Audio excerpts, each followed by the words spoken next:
استاد عبدالرحیم مندوخیل د افغان مرکزیت پر بنسټ ولاړ د مزاحمت جدلیاتي معمار او د بې سمته انارشیزم ښکار افغان پښتون ملت لپاره یو ساینسي نقشه لاره. په داسې یوه زمانه کې چې د افغان پښتون سیاست ټوټه ټوټه سوی، چیرې چې شعارونو د فکره ساه اخیستې، شعارونو نارو د فکر ځای نیولی او جذباتو له استراتیژۍ تګلارې ځای نیولی. هلته یوازې څو څراغونه دي چې د فکري روښانتیا، انقلابي و نظریاتي وضاحت او تنظیمي شعور سره لا هم په بل پاتې دي. په دغو کلیل یعنی کم فکري مشعل دارانو کې یو ډیر مهم ځلان د نوم د استاد عبدالرحیم مندوخیل دی.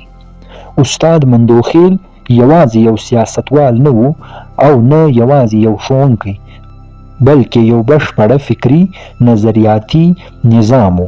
یو ساده خو متمدن کتب نما، یو له خپلې مورنۍ خاورې سره نښتی جدلیاتي ذهن، مفکر او یو داسې ملي ټولنیز ساینس پوه چې یو بې سمته انارشیزم وهل شوي بې هویته او ګنګ ملت ته یې فکر، نظم او پیژندګلوي وکړه. هغه د انقلاب لوبغاړی نه و بلکې معمار و، چوپ خو د ژور علمي احساس سره. په هغه افغان پښتون سیاسي ډګر او چاپیریال کې چې ډیر وخت یې سیاست د یو موقتي جذباتو، شعارونو، نارو، احساساتو او لنډ مهاله بیانیو میدان ګرځېدلی، استاد مندوخیل یو بې ساري استثنا و. هغه یوازې د قومي ګوندي استازیتوب نه کاوه بلکې د یو بشپړه ملي شعور فکري نقشه کش و چې تنظیمي، ساختیاتي، جدلیاتي، ټولنیز پوهه، لیدلوري او سیاسي ستراتیژۍ یعنی سیاسي تګلارې د معاصر افغان مزاحمت بنسټیز ساینسي او منطقي اساس جوړوي.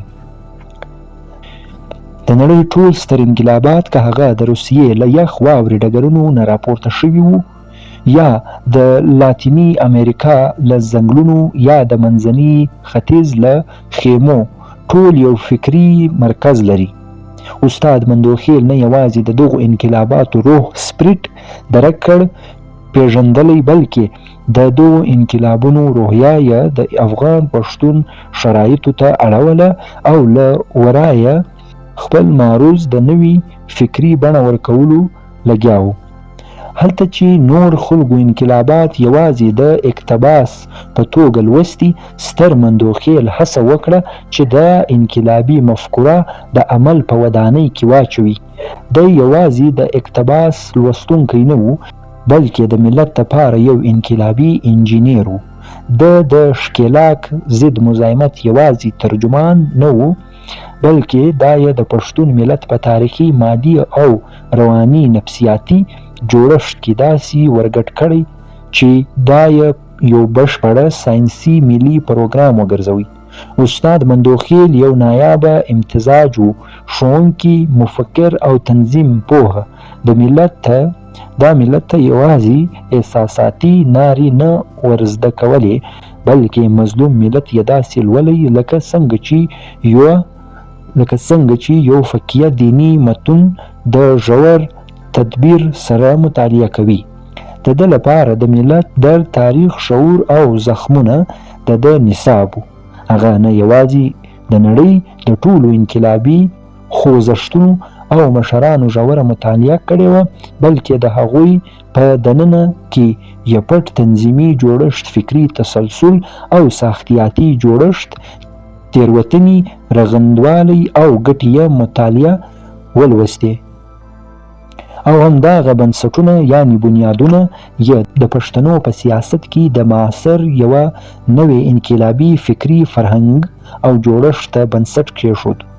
او ځکه استاد عبدالرحیم مندوخیل وایي چې یوازې قرباني هیڅ نشي کولای که له یوه نظریاتي تنظیمي جوړښت پرته وي. احساسات که تنظیم ته وانه وړي نو خاورې کېږي به. استاد عبدالرحیم مندوخیل هغه ملت ته د بصیرت، لید، له هماغه ژور لید څخه کتلي لکه څنګه چې یو متمدن عالم خپله مقدسه کتاب مطالعه کوي. د افغان تاریخ، قبیلوي جوړښت، ټولنیزو اړیکو او د تکامل بهیر په ژور سره تحلیل کړی و. دی پوهېده چې د ملت د پوهېدلو لپاره باید د هغې تاریخي، مادي او کلتوري تناظر ته ژوره پوهه ولري. دا اوږده افغان مزاحمت چې بې دریغه د مختلفو ښکېلاک قوتونو پر ضد راپاڅېده په ژور تحلیل کې نیولی و. که فارسي امپراتوري وي، که عرب خلافتونه، که ترک، مغول یا انګریز، د هر دور مقاومت د فکري نظم برخه وه. دی د بایزید روښان د انقلابي فکر نه خبر و. باقاعده یې ګوندي ملګرو ته سرکل ورباندې ورکوي. خوشحال بابا یې یوازې شاعر نه بلکې د تمدني مزاحمت استازی باله. دا د هوتکي او دراني سلطنتونو هم عظمت او هم نیمګړتیا درک کړې وه. دی پوهېدی چې قدرت که له شعور نه بیل وي نو یوازې یوه لحظه یې فریب دی. او بیا د انګریز استعمار هغه ځواک چې دا ټوله سیمه یې له جغرافیایي، کلتوري او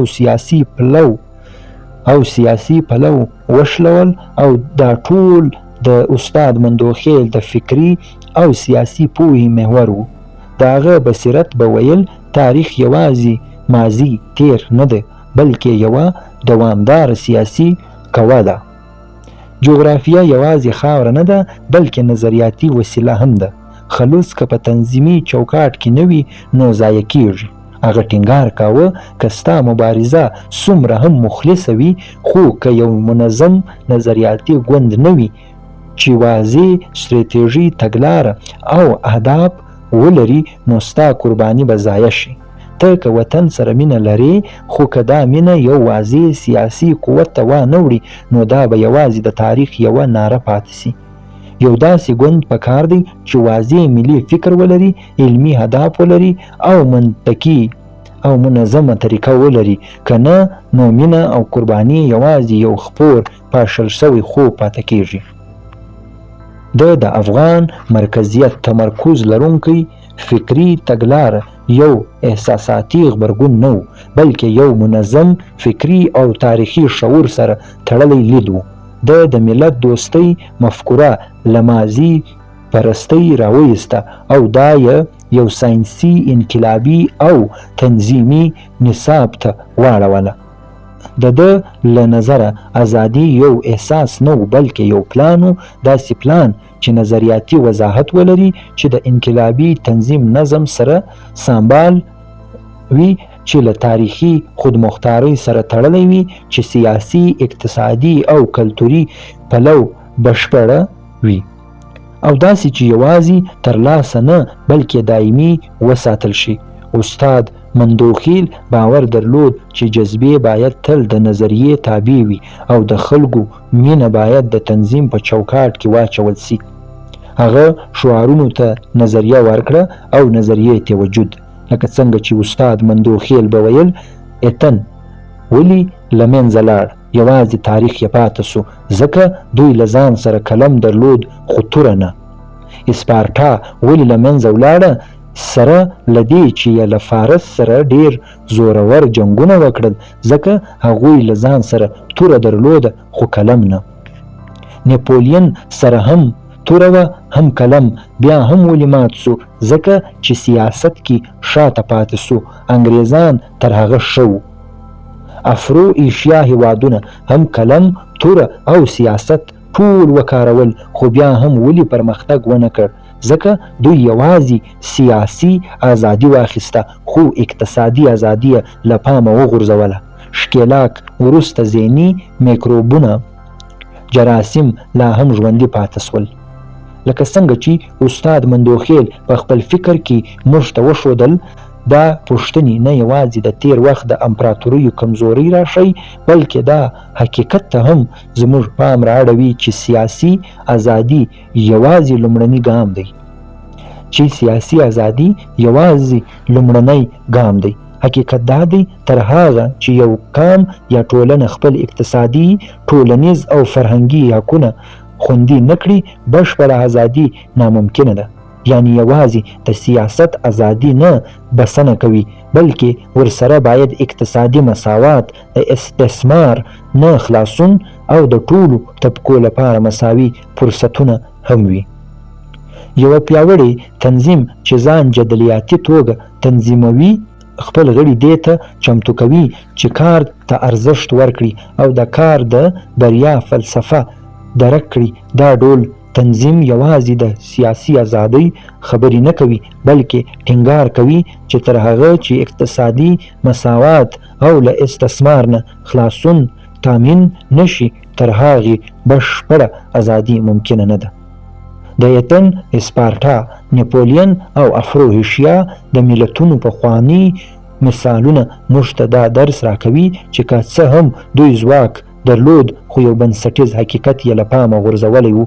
همدا وجه ده چې له منځه ولاړل. که موږ وغواړو له دې مثالونو زده کړه وکړو، نو باید نه یوازې کلام، توره او سیاست یو له بله سره همغږې کړو، بلکې تر ټولو ډیر داسې یو تنظیم ولرو چې فکري، اقتصادي او ټولنیزه ازادي سره یو ځای کړي. بقا هم په دې کې ده، بشپړه ازادي هم په دې کې ده، او تر ټولو مهم ده چې دا ازادي هله ممکنه ده کله چې موږ د سیاسي ازادۍ ترڅنګ اقتصادي ازادي هم ترلاسه کړو. دا هغه وخت ممکنه ده کله چې تنظیم خپلو غړو ته دا فکر ورکړي چې یوازې سیاسي ازادي نه، بلکې د اقتصادي حقونو دفاع هم خورا ضروري ده. دلته تر ټولو مهم رول د هوم ورک یعنی مخکې تیاری دی، یعنی د اهدافو د ترلاسه کولو لپاره د تنظیم ژور کار، فکری تیاری او دوامداره مبارزه. تر هغې چې یو تنظیم دا فکر خپل نکړي او خپل هر غړی د خپلې ازادۍ ارزښت ته متوجه نکړي، نشي کولی د عدالت او مساوات نظم رامنځته کړي. پیاوړی تنظیم دا ممکنه کوي چې خپلواکۍ یوازې یو سیاسي عمل نه، بلکې یو مسلسل، بشپړه او ژور بهیر وي چې پکې د ژوند ټولو برخو ازادي شامله وي. همدا هغه لاره ده چې موږ ته زموږ د حقونو حقیقي ساتنه راکوي، او دا تضمین کوي چې موږ د ازادۍ وروسته هم استعماري نظامونو څخه خلاص پاتې شو. هغه پوهېده چې که ذهن د ښکېلاک روان کولونیکل سایکولوژي له قیده خلاص نشي، نو د وجود خپلواکي هم یوازې یو سراب دی. له همدې امله یې د خپل وطن د پخواني فکري ادب لکه ویدیک لیټریچر، اویستا، اویستایي، زور ستر ادیبات، تهذیبونه، بودیزم لیټریچر څخه تر بایزید روښان، خوشحال بابا او تر نوي فلسفي مفکرونو پورې هر څه ولوستل څو د خپل وطن د فکري مقاومت لپاره بنسټ کېږدي. هغه ښه پوهېده چې ښکېلاک یوازې منابع ریسورسز نه غلا کوي، بلکې شعور، کلتور او ځان پیژندنه سیلف هوډ هم ښکېلاک کوي. د هغه فکر پوهېده چې ښکېلاک څنګه ذهنونه کابو کوي، کلتور څنګه د مقاومت شکل خپلوي، او د مستعمره قام فرهنګ څنګه هغوی ته نوې پیژندنه ورکوي. هغه پوهېده چې ښکېلاک یوازې د شتمنیو لوټ نه کوي، بلکې لکه څنګه چې فرانس فینن وایي the most effective weapon of the colonizer is the mind of the colonized. استعمارګر تر ټولو مؤثره وسیله د محکوم ذهن دی. یعنې ښکېلاک ذهنونه تسخیر کوي، خپلواکي بند کوي او پیژندنه تحریفوي. د استاد په پوهه کې هغه ټول مفاهیم شامل وو چې فوکلټ ورته پاور ډیسپلینري وایي، یعنی انضباطي ځواک چې د علم، ادارو، حصولو او نظم له لارې افراد کنټرولوي.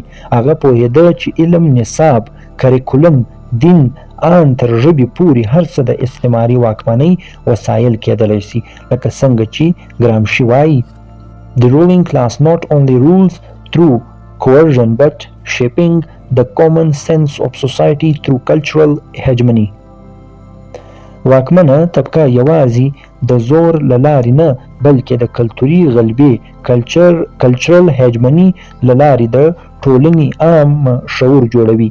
له همدې امله استاد مندوخیل یوازې سیاسي فعالین نه روزل بلکې فکري کادرونه ایډیالوژیکل کیډر یې تیارول، داسې کسان چې یوازې شعارونه نه ورکوي بلکې د ښکېلاک استعمار جوړښت پیژندنه پرې نیوکه وکړي او مقابل کې نوې فکري طرحه الټرنیټیو ایډیالوژي رامنځته کړي. د هغه په نظر کې ګوند یوازې یو تنظیم نه و بلکې یو انقلابي ماشین ریولوشنري ماشین و. هر کارکون یې یو نظریاتي پروژه وه. دی خپل تنظیم ته انقلابي نرسري ریولوشنري نرسري ویل، ځکه پوهېده چې هیڅ نوآبادیاتي بنسټ، ادارې، تشکیلات که تعلیم وي دیني که په بله بڼه هیڅکله د ښکېلاک پر ضد د مبارزې شعور پیدا کولی نشي. دا ډول موسسې پخپله کولونایزډ سټرکچرز وي. په ښکېلاک ذهنیت کې ګیري اداري چې موخه یې یوازې د محکومینو اطاعت یقیني کول او اوږدول وي، نه دا چې هغوی ته د آزاد فکر او مقاومت شعور ورکړي. هغه دلته داسې انقلابي فابریکه چلاوه چې په هر کونج کې یو نوی عثمان لالا وزېږول. لکه څنګه چې هغه د پاولو فریر په وینا موږ ته ویل، د مظلومانو ستر انسان او تاریخي فریضه دا ده چې خپل ځان آزاد کړي. د وخت پرمختللي ژبه، کلتور، ژواک او ځواک څه کېدای شي؟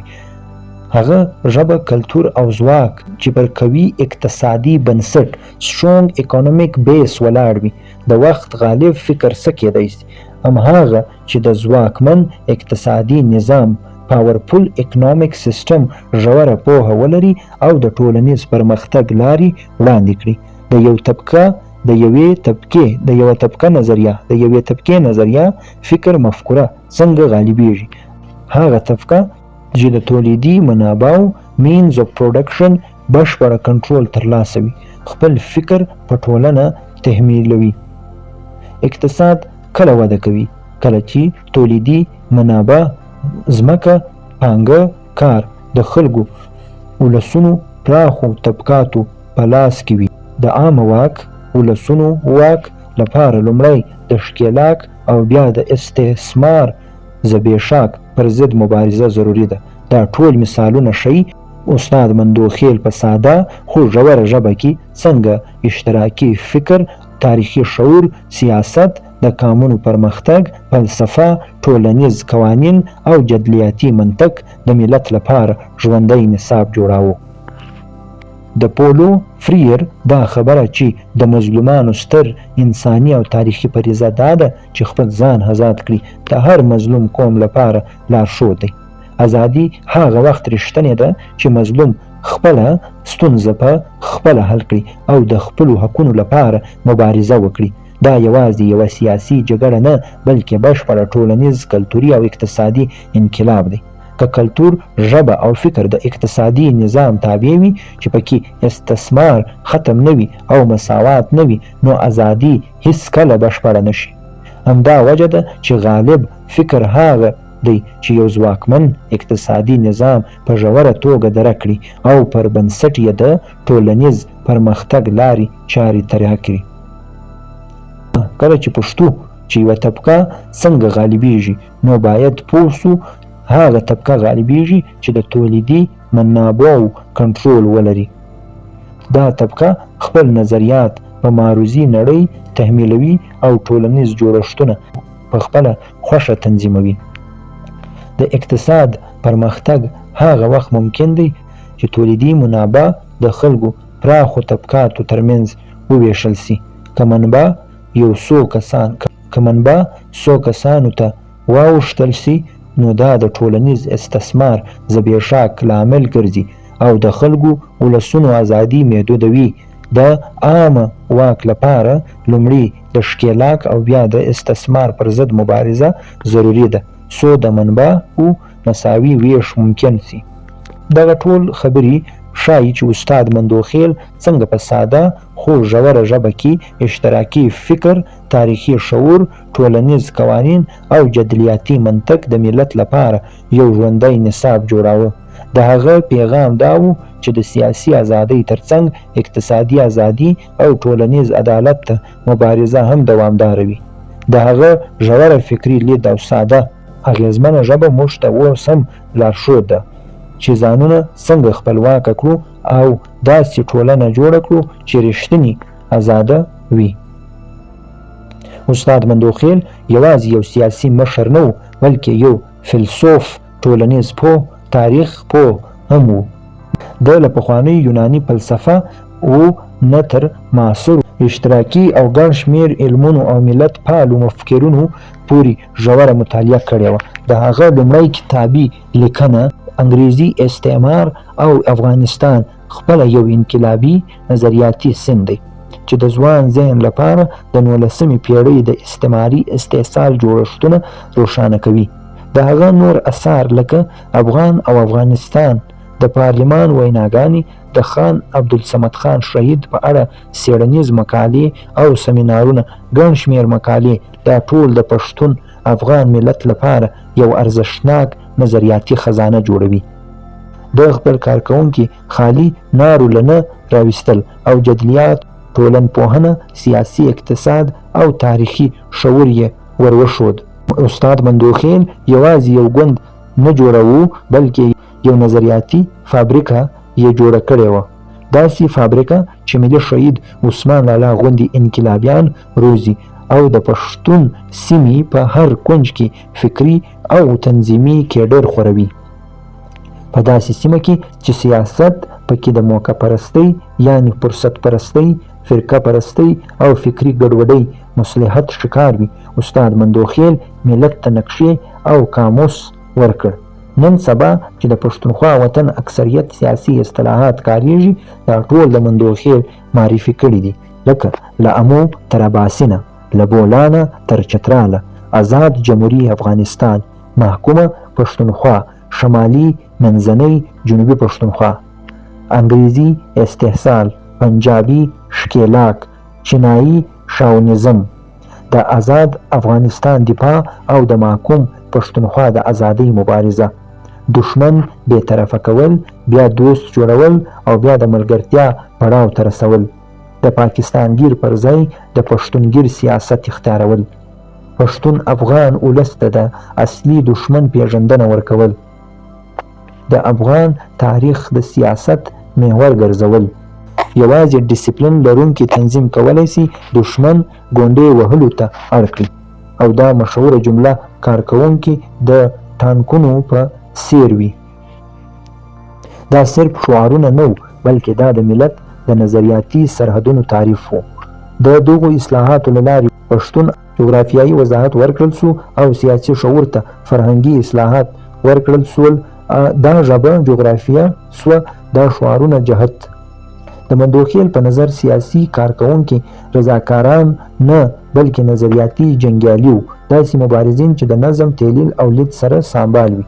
د ښودله چې یوازې جذبې احساسات بسنه نه کوي، نظریاتي تنظیم اړین دی. د دشمن او دوست پیژندنه نه لرونکې مبارزه ګمراهي ده. له احتجاج نه وړاندې نظریاتي روزنه او تنظیمي جوړښت ضروري دی. مندوخیل د جدلیاتي فکر مخکښ و، چا چې تاریخ، اقتصاد، فلسفه او تنظیم یو پیاوړی فکري سیستم جوړ کړ. د هغه سیاست یوازې یوه ستراتیژي نه وه، بلکې یو عملي اخلاقیات وو. د شهرت نه غوښت، خو پیاوړي بنسټونه یې پرېښودل. د فساد چغې ونه وهلې، بلکې د بدیل نظام بنسټ یې کېږدي. په داسې وخت کې چې نور د موقع پرستۍ اتحادونو پسې ګرځېدل، مندوخیل د افغان خپلواکۍ د سامراج دښمنۍ او علمي ملتپالې مبارزې بیرغ پورته کړ. د مقاومت د احساساتي شعور نه بلکې د منظم ځواک په بڼه بدل کړ. د خلکو پر ځای د کیډر باور درلود. د کرشمو نه بلکې د وضاحت پلوی و.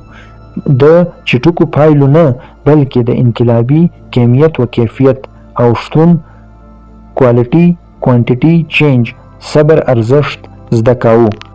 د نړیوال نظم ښکېلاک توطیو او د استثمار پیچلتیاوو د تاریخ نظریې او ساینس له لارې د ځوان ذهن پر مخ پرانیستلی.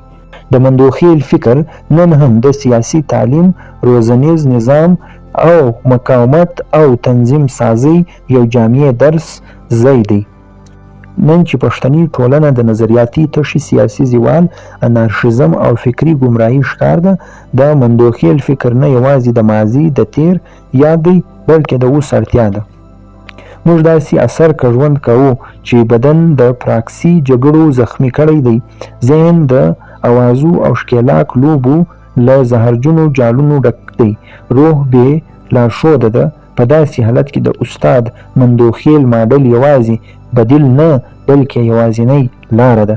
د هغه ژوند موږ ته ښایي چې پرته له نظریې سم فکر مفکوره ملت نشي ژغورل کېدی.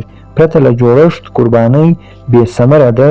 د وطن سره مینه یوازې په شعر کې نه بلکې په پلان، ستراتیژۍ او عملي اقدام کې وي. خو که موږ د ستر استاد مندوخیل لاره خپله کړو، منظم جوړښت، وضاحت فکر، مفکوره، ستراتیژۍ او رښتینې ملتپالي، نو نه یوازې لاره مومو بلکې خپله لاره جوړوو.